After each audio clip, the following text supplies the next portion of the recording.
Hey, what's up? What's good, y'all? Hope this finds you well.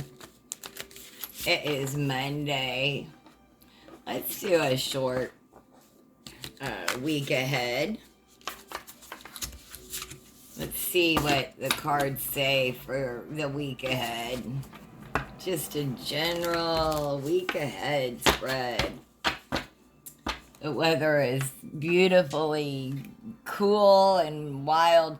It's like having hot tea with the door cracked open because the sun is warming up the house.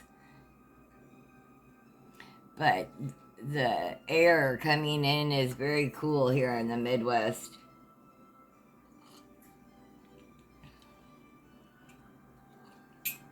Having some ginger and turmeric hot tea with honey. Let's get into these cards, y'all. The week ahead. What should our focus or energy to embrace? What's your focus or energy to embrace for this week? Collective.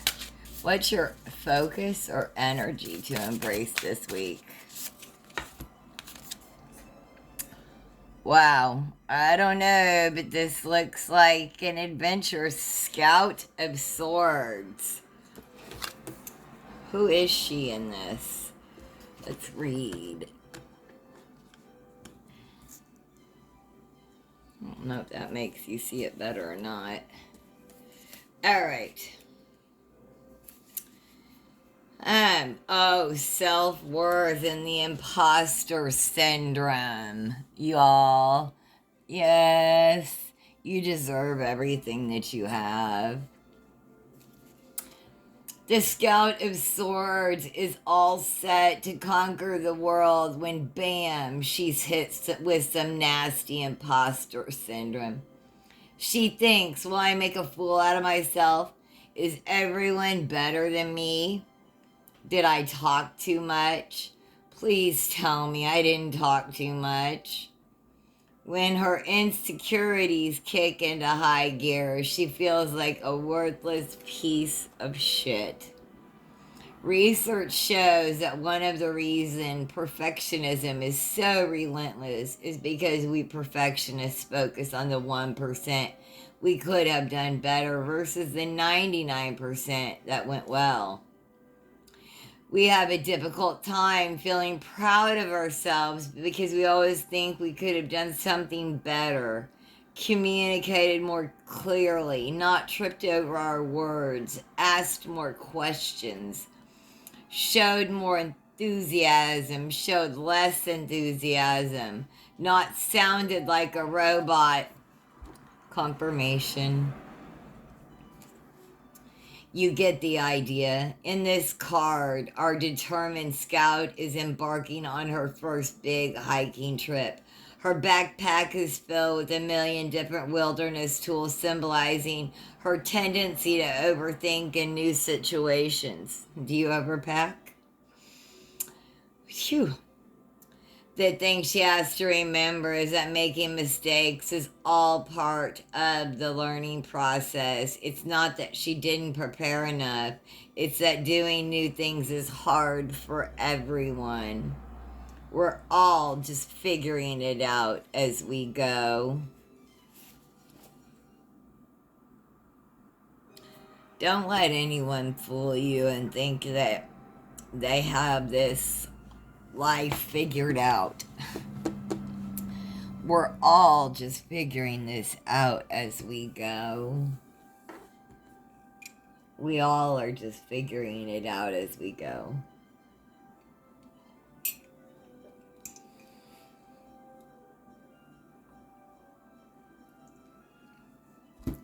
And some of us are just ever on that gosh, I will always be on the journey, right? A spiritual path, journey, whatever. I don't know how people live and they just like they don't have a whole world in their brain about stuff like this. I don't know how, like, people just get up and go throughout their day. Like, what do they think about? I don't know. Anyway, just the second card of the week is, what is the challenge or obstacles that may come up? What's the challenge or obstacles that may come up this week? The Six of Pentacles. Oh, that's like the giving and receiving, generosity, reciprocity. Let's see. Why is that a challenge or an obstacle?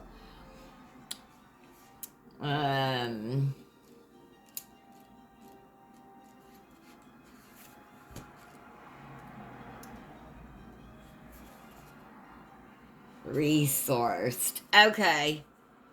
Look, this is your challenge or your obstacle. And I forget that this talks about this in this Six of Pentacles. Listen. Society has socialized women into believing that being generous is synonymous with being a good person. So to be a good person, you must be in a perpetual state of giving. Giving in every sense of the word. Time, money, energy, smiles. The thing is, we can't be in this season of giving indefinitely. If we always give, our wells will run dry and there will be nothing left for when we need it. The Six of Pentacles reminds us that we deserve to feel supported and resourced too. Did you hear that? We deserve to feel supported and resourced too. This card debunks the scarcity myth that our happiness somehow takes away from the happiness of someone else. It also guides us to give from a place of integrity versus performance. In this card, we see a woman apple picking. She isn't immediately giving away all her apples, but rather taking what she needs first and only giving once she feels she has extra to give. The idea of prioritizing your needs above others feels yucky. If prioritizing your needs above others feels yucky, get that tongue tied out. Lean into the wisdom of the Six of Pentacles. This card is a great ally as you learn to love yourself in this important way. Take what you need first. You only give away when you have extra. This is your challenge, right? Especially my divine, and listen, divine masculine, we all have divine masculine and divine feminine, you know? You can do this too. Overgiving, right? Are you the one that's always giving to others of your time, your money, your attention? Look and see what you're being. Those are obstacles. Because what are you being given? Make sure your basket's full first. Right? How to practice self-care. How do we practice self-care this week? Spirit. How do we practice self-care this week?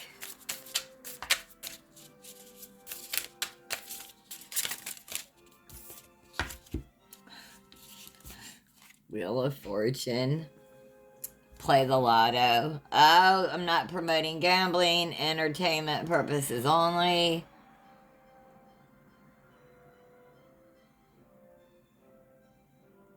Due north. Due north. How to practice self-care.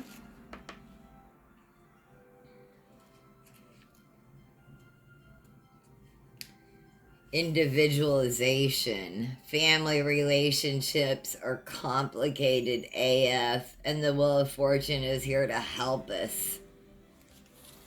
Okay, this is about self-care. Break the cycle. Thank God. The individualization process can be grueling. Learning to accept our parents as imperfect beings. Reevaluating entire belief systems. Acknowledging that our childhoods might not have been the picture perfect utopia we once thought, but it can be mighty empowering to realize we are adults now, and adults get to make their own life decisions. It's time to spread your wings and fly. Not everyone's going to be on board, because when one person changes, it disrupts the whole family system. But this is intergenerational trauma work. This is how we shift the course of the lineage. So you practice self-care. Are you listening to this? This is how we do. Wow. This is how we shift the courage of the lineage. With the Wheel of Fortune, we're given the courage to free ourselves from toxic obligation and become our own person. Just because you played a certain role in your family growing up doesn't mean you have to hold on to it. Just because you love your parents doesn't mean you need to put up with disrespectful behavior. Just because your ancestors did things a certain way doesn't mean you need to follow suit. Let's play this card. Let this card guide you following your own inner compass. How do you practice self-care? Follow your own inner compass. This is about individualization, becoming your own person, right? Realizing that, like,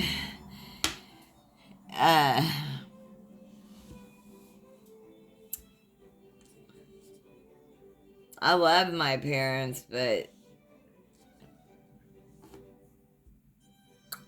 right now I don't even speak to my mom. I was barely even having text conversations with her, and well, I don't know. She'll never value me as a human being, and that's just her.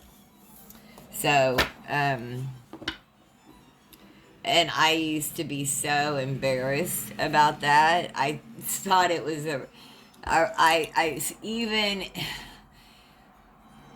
I was embarrassed to say that. I thought it was a reflection of me again, and it's not. It is all her. This is it's not natural for a mother to ignore and not even be kind or nice to their children.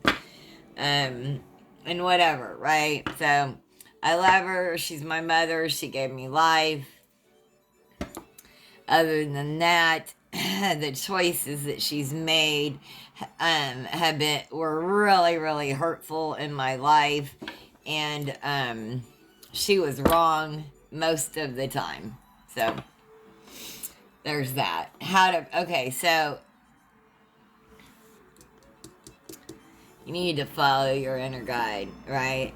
Let me tell you how the deconstruction of, like, my mom and I's relationship, of my mom being wrong, came about is when my mom hates cats, and they were just, cats were gross, dirty, scary. I don't know what all the messages I got, but we were dogs only people, and I was sick, and my dog of 15 years passed away, and I was too ill to be taking a dog outside, 4 or 5 times a day, and I really did want another animal, and there was this kitty cat that needed a home, and anyway, he was literally brought to my door, y'all. Him and all his food and stuff. It couldn't have manifested him, and he is the sweetest cat ever, and my mom was so wrong about cats. They were wonderful. They're different than dogs, and they are wonderful. So how do we practice self-care? Individualization, right? We go by our own inner compass. It's hurtful to realize how wrong your parents were about stuff. But on the other side of that, when you come to acceptance of it, you can still love them and just know that they were wrong. They're just human beings. That's all. They're just human beings. And they're wrong. And some of them are wrong a lot more than others. How to, with the fourth card, what's some support from your guides? What's some support from your guides? Support from your guides. Let's get some support. Backpacker of Pentacles. Look at that. Eating that pizza. That reminds me of my younger days. Like coming home from the clubs. Eating pizza out the box. Backpacker of Pentacles. Good times. Really. Me and a friend, Shelby, we had good times. Anyway, do less. This is support from your guides. The Backpacker of Pentacles is your edgy cousin with pink highlights, rad tats, and envious talents to dance like a K-pop star.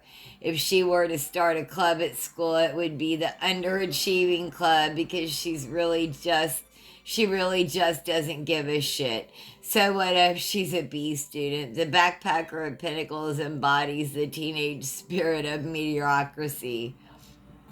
Excuse me. Spiritual burp. The satisfaction of doing the bare minimum and being fine with it. This card is a chef's kiss without releasing the need to be an overachiever. It highlights all the ways we push ourselves to be productive, to prove something to someone, to avoid being deemed as bad. But being bad simply means falling short of the ridiculously high expectations imposed on us. Thanks, patriarchy. And the Backpacker of Pentacles says, so be it. This is the card to turn to when striving to be the best and getting pretty darn old. This is the card to turn to when striving to be the best is getting pretty darn old. By embracing the laissez-faire attitude of the Backpacker of Pentacles, you give yourself permission to be lazy. You recognize when something's good enough. You stop trying to live your best life and instead take things day by day, hour by hour, minute by minute. Because let's be real, working hard is overrated. Your guides are telling you to be lazy. Working hard, no, they're just telling you it's good enough. You don't need that perfectionism, right? Good enough.